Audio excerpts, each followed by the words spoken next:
Can we stop getting the Death Riders, please? Claudio Castagnoli, Pac, and Marina Shafir. I guess Yuta's there too. People were watching backstage and then turned towards the PC skies, thinking if I could get hired there, I'd have the real chance to fly. For no one, not Tony Khan, no Dick the Boozer that ever was, is ever gonna live this down. The nails were running right down Mox's back as the ratings plummet down to the ground, and the nails dug into the flesh of Mox. Badass. Thanks, guys. I'm John Renton with my review of AEW Dynamite from the Liberty First Credit Union Arena in Omaha, Nebraska. Now that I butchered the Wicked song, Defying Gravity, in case you couldn't tell from that horrible rendition, let's talk about this show. Firstly, I do want to apologize for this review being up hours later than usual. There is a reason for that. We had some inclement weather, not as inclement as what they had in Omaha, more on that in a minute. But unfortunately, the power was out for a little bit. I had a long day. The internet was out for a couple hours after the power came back on, so I decided to watch it this morning. I was made aware of a few things that happened, and first things first, before I dive into this, I hope everybody that was at the show got home safely. If you live in Omaha or the environs, if for any reason you happen to be watching this, one, thank you very much for tuning in. Hope you got home safe. Hope the talents, the tech crew, everybody got safely to their plane, cars, and got the hell out of Omaha that apparently had a fucking blizzard. Looking actually at the 10-day forecast, it's a real shame that they didn't have better weather like they were going to have apparently in a couple days. That being said, so we get shots of kids in the front row. More on that here in a bit. The commentary is a major issue. Now, I like Shivani for what he has brought to professional wrestling for years. He needs to be the interviewer. Excalibur is out of his element. Taz is fine. Have Ian Riccaboni and Caprice Coleman. Have Nigel. Just have Riccaboni and Caprice call Dynamite and have Shivani and Nigel call Collision if you really want. Because only like half the audience even watches Collision anymore. So, we have a four-way to start off this whole thing because the Dynasty Dynamite Eliminator Tournament, or whatever the hell it's goddamn called, it's Meatball Mike Bailey versus Orange Cassidy versus the leader of Marky Mark and the Callous Bunch, a.k.a. Mark Davis, as well as Rico Tate. And, yeah, it's a four-way International Contenders Championship match. The winner faces Omega. Callous is on commentary. This is what I wrote. I'm sick of four ways. No, they did moves. That pile driver that Davis does actually could be pretty goddamn effective as a finish. But later, Rico Tate and Meatball Mike Bailey happen to cover and top Davis at the same time, and it's a double pin, and they go on to face Omega. I guess that kind of makes sense because Omega, in all honesty, I mean, working with Takeshita made sense because they kind of have, they could help, pace each other a little bit. But I think it sort of makes sense to put Omega in a three-way. They're going to have to limit his singles appearances because I really don't think that he's got more than like a couple years left. So there were speedball chants, and there you go. Both face Omega at Dynasty. So there we go, another three-way. It'll probably be full of very athletic moves, and I don't know why, but Meatball reminds me of Joe from Fatal Fury. If you get it, you get it. So, Bree talking and a pie facing by Rico Tate to Meatball and a Dynasty plug. And then it's Mercedes against Billy Starks, the young upstart that I believe wrestled Nick Wayne on an independent show in my area a couple of years ago. It might have been 3 years ago. Billy has something that just is going to need time. She's got... She's got an appeal about her that will actually continue to grow, and she's willing to take crazy bumps. I don't know why. The TBS Championship is on the line, and Billy had early 2000s rock pop as her theme. I don't know why. I half expected it to come from the Can't Hardly Wait soundtrack, which is actually from '98, totally nuking what I just said. Mercedes toyed with her early on. Billy hit a senton outside and looked like she really hurt her back, so easy, young lass. Superplex by Mercedes, but then Billy turned it into a brainbuster because why not? Mercedes got dropped right on her goddamn head. Her weave was really upset, but Mercedes got her foot on the rope. And then Billy went to do a senton onto the apron, but unfortunately she hit the apron instead of Mercedes and then got the statement locked on, and Mercedes won. I didn't hate the match, but really this was kind of a nothing show in all honesty, except for one particular thing. The Outrunners are with the Omaha Mavericks. I assume that's a D-League or minor league basketball team. Or maybe it's the college team. I don't really fucking know in all honesty. I got nothing against them. They're trying. The Outrunners are trying. Bless them. Recaps of the MJF MVP stuff. A lot of initials. MJF says he will have a answer for MVP next week. And that everybody should bet on him to become the next AEW World Champion. Okay, so then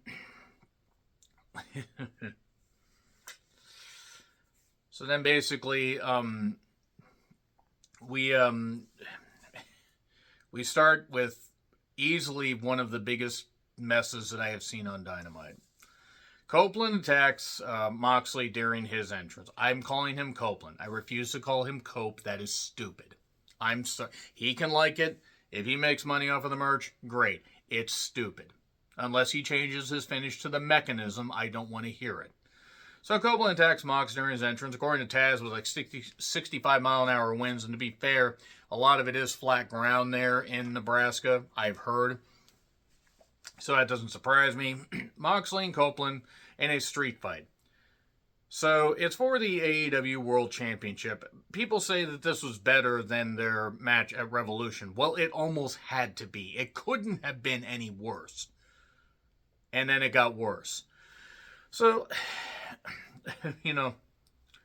there are some... they battle into a production truck. There are so many things that could go wrong in that truck. And just Tony Schiavone with like the statement of the year right there, talking about production issues and Tony Khan not formatting a show at all. They went to ringside within 3 minutes, I will say that much. At least they got inside, because I imagine that even if it was just above freezing, it was still cold. And at one point, there was like something where it looked like Shivani might have gotten, was going to get hit by something. I would have said hit Excalibur, ow, my mask. And there were trash cans. There was a kendo stick. I thought it was going to be a hockey stick because they're in a minor league hockey arena. And then they went into the crowd again. I don't think they actually got in the ring for about 10 minutes. Now, yes, when you have a street fight, if you battle correctly, you actually don't have to get in the ring. Unfortunately, Copeland at this point is diminished, and Moxley can't have a match unless it involves weapons, and even then he can barely have a goddamn match. They went into the ring during the break. I don't know why that made me... I don't know why that irked me, but it's kind of just lazy. There was a pair of dimes shift on the goddamn announcer's desk. There was a point where it looked like Moxley was actually going to go through a table, but he didn't. There was a superplex. And then they hit forearms for a little bit. And then we got the spike board, named Spike with all the nails in it and stuff like that. And Mox got hit with it a couple times. The ref moved the weapons around, which kind of made me laugh. I mean, I don't know why. He's like, let me move the table out of the way. Wait, let me move this board out of the way conveniently. It just, ref in on it. I know that I'm probably applying too much logic to stuff like this, but if Moxley is not going to take shit seriously, then why the fuck should I? So Moxley gets, he gets hit in the gut with the barbed spike, and then he gets hit in the back. And then there's a suplex spot where the thing literally gets stuck in his back. Now, I really do hope that he actually wasn't seriously goddamn hurt, but I don't know how he wasn't. That thing was stuck in his back. And then Wheeler Yuta showed up, and they really should have stuck it in his goddamn back as far as I'm concerned. Anything that gets that motherfucker on the right side of the barricade where he belongs, a.k.a. with the fans, he doesn't belong in the ring. And the board is still there. They couldn't even get it out. They finally got it out, and I imagine that Mox is probably in a ton of pain, and I do hope that he doesn't suffer any long-term damage, because that's already happened, because Moxley is a fucking idiot. A goddamn idiot. You stupid motherfucker. You have a kid. You don't need to be doing this shit. You can have a regular match. You can do stuff where you do impactful moves, hit somebody with a chair, do something, but no, let's incorporate this stuff that really is just totally muted now. I don't give a damn if people bleed on the goddamn show. I don't give a damn what people really do, but I just think all of this is muted. It's not impactful. It's on television in front of like 2,000, maybe 2,500 people at the most. And the crowd was making a decent amount of noise, I will say that, but then they really started to goddamn get upset when the interference happened, because so much for all the Death Riders being taken out. And yeah, I know it was a few weeks ago, but still, Yuta went through the table. Good, whatever the fuck gets him again away from the goddamn wrestling ring where he doesn't belong. Claudio then shows up, Pac shows up, FTR shows up, and Cash almost dies on a dive. I hope he's okay. And then a table spear. Oh my god, Copeland's going to get the victory. 1, 2, and Shafir breaks it up. And then Willow shows up. Like, dressed like the best friend from a 90s rom-com for some reason. I mean, I like Willow, I'm just saying. It's kind of funny. And she ends up hitting a senton outside, a rolling senton. And then Kip and Nick Wayne attack Copeland. But then Mox rolls Copeland over 1, 2, and kick out, and then immediately chokes him out and wins. So Copeland wasn't already meaning much of anything on this program, and now he's done. He's totally toast. Like, now he's probably going to go off in a different direction and go after Christian again, because that's a feud we need to fucking revisit in 2025. This Moxley stuff is terrible. Absolutely goddamn terrible. People probably expected me to really go off on the nail thing. Yeah, the spike board thing is stupid. But if he wants to do that stuff and mutilate his goddamn body for diminishing returns, go ahead and fucking do it. This is the worst world championship run that they have, that they've had. Their worst. Yeah, there was Jericho as champion. Jericho was champion one. Yeah, he was Ring of Honor champion. Hate to say it, that doesn't really fucking count. Moxley has had diminishing returns ever since, like pretty much, especially in the last year. And all the Death Rider stuff is terrible. It's not good. If they're trying to extend this to Darby, because I don't think Swerve's winning at Dynasty, which is a real shame. He should, but I doubt he does. And the contract thing's out of the way, so anybody that beats Moxley should get elevated, but realistically, is Swerve going to be any more over beating Moxley? Is Moxley going to be able to elevate anybody? No, none of this stuff is any fucking good. Speaking of not very fucking good, 22 goddamn minutes of television with a 9-minute overrun, 8-9-minute overrun. Dax didn't help Copeland up. I guess he's either frustrated with Copeland or frustrated with the booking. I would say definitely the latter. So there was a standing ovation for Copeland. I hope he's all right, because he was holding his neck a lot even as the match started, so I really hope his neck issues aren't flaring up. I really do hope that he can have his health and do what he loves to do, but I just hope he's all right. Bandito's English is better than Excalibur, is what I noted. Johnny TV interrupts. That man's 45, that man can still move, and they're involving him and stuff like that. I like Bandito, but come on. They're splitting Collision 1 hour on Saturday, 1 hour on Sunday, and I'm going to watch precisely 0 hours of it because I have better things to do. Ospreay then beat AR Fox in a match that was fine. It was fine for what it was. I didn't hate it. Hidden Blade won it in 10 minutes. And Hangman, or Perman Page, Perma Page, there we go. That's what I'm going to call him from now on, because that hair is ridiculous. I mean, who am I to talk about somebody's hair, but what the fuck? He's in the Owen Cup.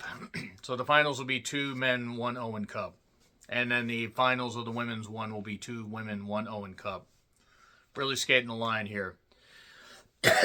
We get a Julia Hart and Queen Aminata package. I guess they're going to have their third match on Collision. Good for them. So, Tony Storm comes out to commentate on this match. It's Megan Bayne and Chris Statlander. Megan Bayne had Penelope Ford with her. Megan Bayne's spray tan is out of control. MJF spray tan was out of control as well. They got to spray tan people better. Okay, so look, the match was statuesque women doing, big moves to each other. Megan has a look. Statlander has a look. I wonder if Statlander's on her way out, because I really don't know what in the world we're doing here. Because she is just getting beaten like a drum. Megan ends up sending Statlander in the storm later, an F5 outside and F5 inside. I know they call it something else. I'm calling the fucking F5. And then we get a brief skirmish where Tony puts tape on her hand, and then they have a brief hockey fight.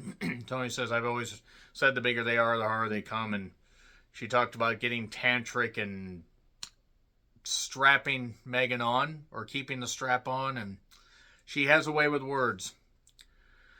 Okay, who is the blonde security guard, by the way? So that's all I have to say about Dynamite. So I'm going to get to Dynasty, or maybe even towards Double or Nothing, and then I'll see about reviewing it weekly, because this weekly television's really starting to piss me off. So in that sense, I'm just going to crumple this up. So there we go. Agree, disagree, what I said, like, share, subscribe, Twitter, Letterboxd, Blue Sky handles in the description. I'm John Rentlin. I'll see you soon.